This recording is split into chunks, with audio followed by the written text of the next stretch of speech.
sus obras materiales.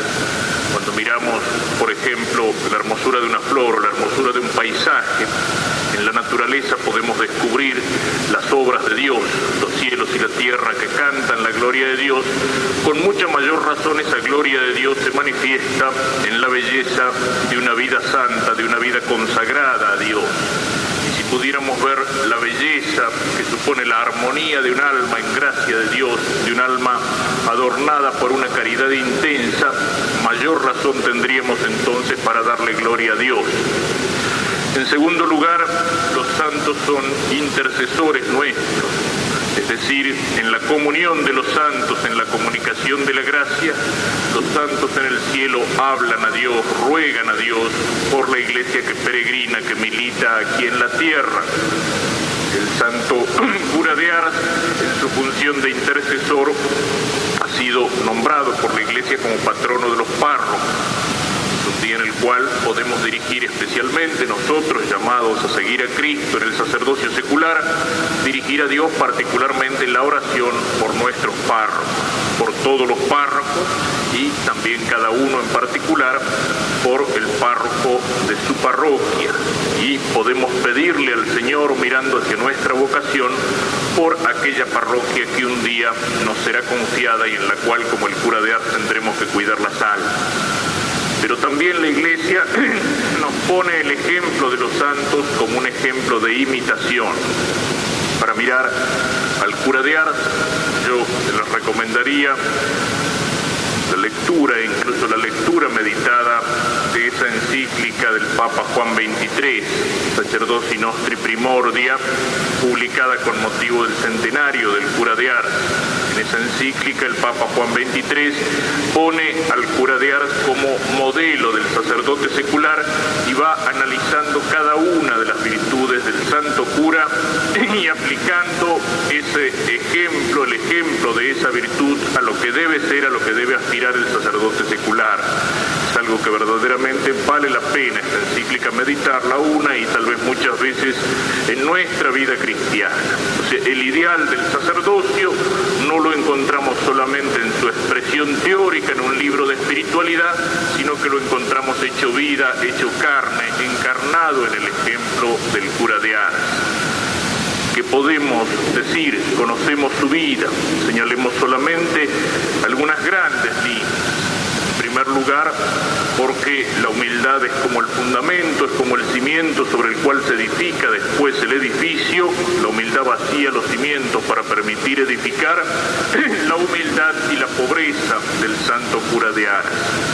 En primer lugar, pensemos eso. El patrono de los párrocos, el santo que más se ha destacado así en el clero, y era cura de Ars.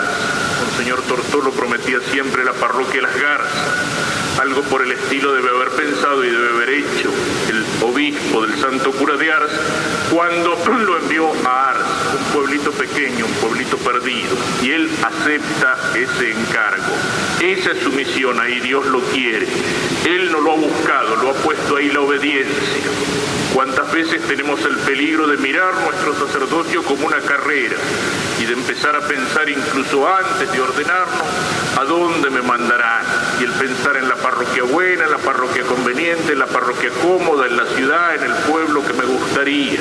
Y a lo mejor tratar de acomodar las cosas para ir a parar allí donde nos gustaría. En el lugar más pobre, en el lugar más alejado, en el lugar más humilde, se puede servir a Dios. Y el cura de Ars lo hizo tan bien que hoy ese pueblito pequeño, Ars, es conocido en todo el mundo. Y hoy nadie se acuerda, salvo a lo mejor algún historiador, quiénes eran los párrocos de Notre Dame de París o los predicadores de las grandes solemnidades de la capital de Francia. En cambio, todo el mundo conoce el pueblito de Ars.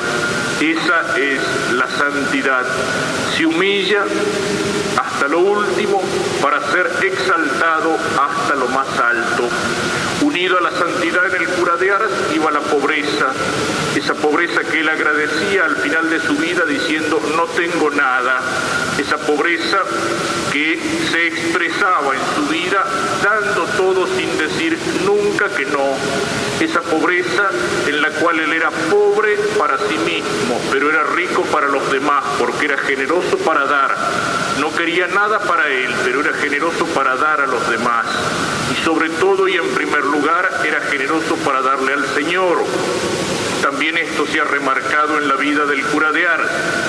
Era generoso para darle al Señor. Para el culto, lo mejor. Para Cristo, lo mejor.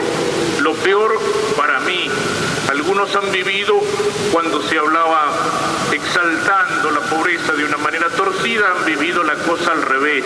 Lo peor para el Señor la iglesia galpón, para el Señor el cáliz de madera, para el Señor la casulla de estopa o de lo que fuera. En cambio, no. Hay que vender, se decía, los cálices del altar para dar de comer a los pobres. De acuerdo, también lo hacía San Juan Crisóstomo, y en la primitiva iglesia fueron varios los grandes obispos que lo hicieron. Pero como lo hemos señalado alguna vez, antes de vender el cáliz del altar, es preferible que el pastor, o sea que el párroco, venda su televisor, venda su tocadiscos, después recién puede vender el cáliz del altar. O sea, primero mi pobreza, después la pobreza del culto. El cura de Ars vivía en la última pobreza, pero para el Señor lo mejor, para el culto del Señor lo mejor. Creo que alguna vez les contaba aquella anécdota de una pobre mujer en Buenos Aires, una mujer verdaderamente pobre, que en una de esas ventas de objetos usados compró un cáliz, y era un cáliz muy rico, y comprar ese cáliz para esta mujer era un verdadero sacrificio. Y se llegó a una parroquia, el cura me lo contaba, y le entregó el cáliz. Tome esto, padre. Y el cura, que la conocía, le dice: pero por favor, señora, ¿cómo se ha puesto en un gasto así? No se hubiera molestado. Y esta pobre mujer le dice: padre, dice, si no es para usted, es para la sangre de Cristo.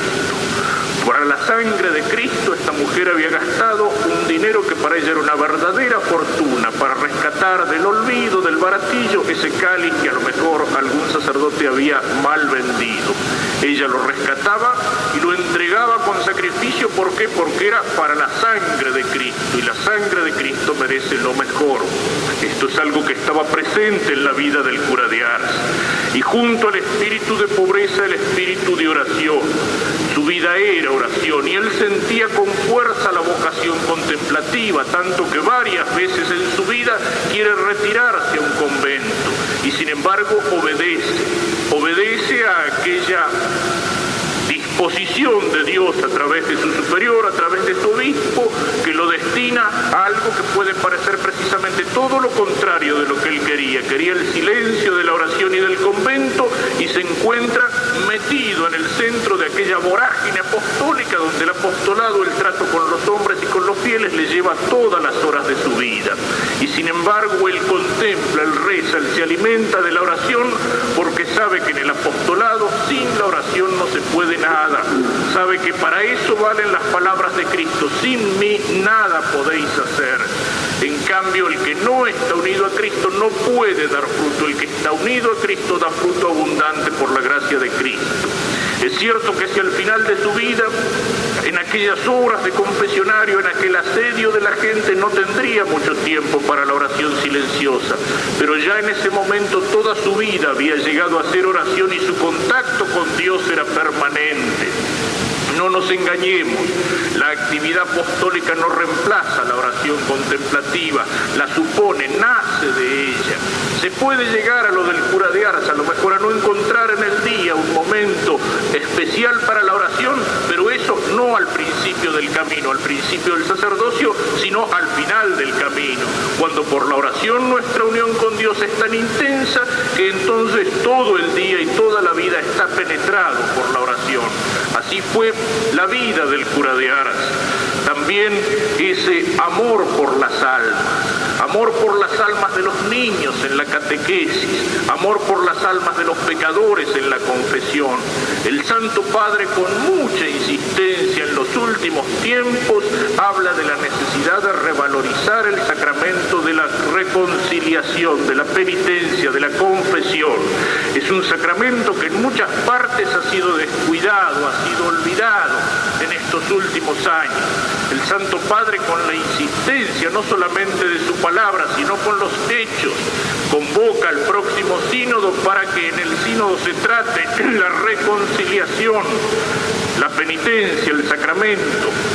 Y aparte de eso, cuando el Santo Padre en el viernes de Cuaresma, durante la Semana Santa, se dirige al confesionario en San Pedro, eso no lo hace como un artista que busca llamar la atención para que los periodistas puedan sacar fotos del Papa confesando.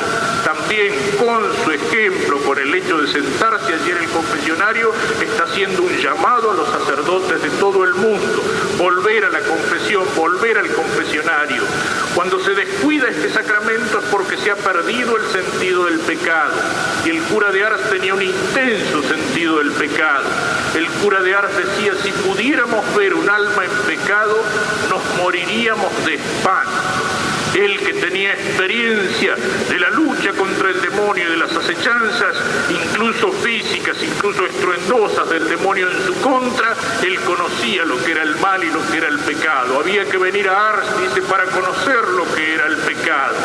Y entonces ese horror de un alma en pecado era lo que llevaba a hacer de su ministerio el ministerio del confesionario.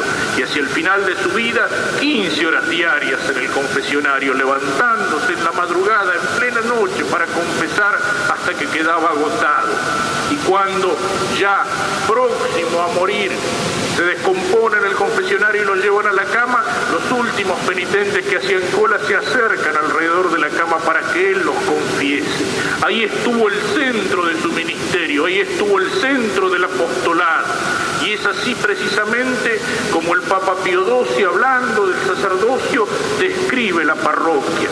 En el centro de la parroquia está la iglesia, dice, y en el centro de la iglesia está el tabernáculo, y al lado del tabernáculo está el confesionario, donde las almas reciben el perdón y se preparan para encontrarse con Cristo en la Eucaristía.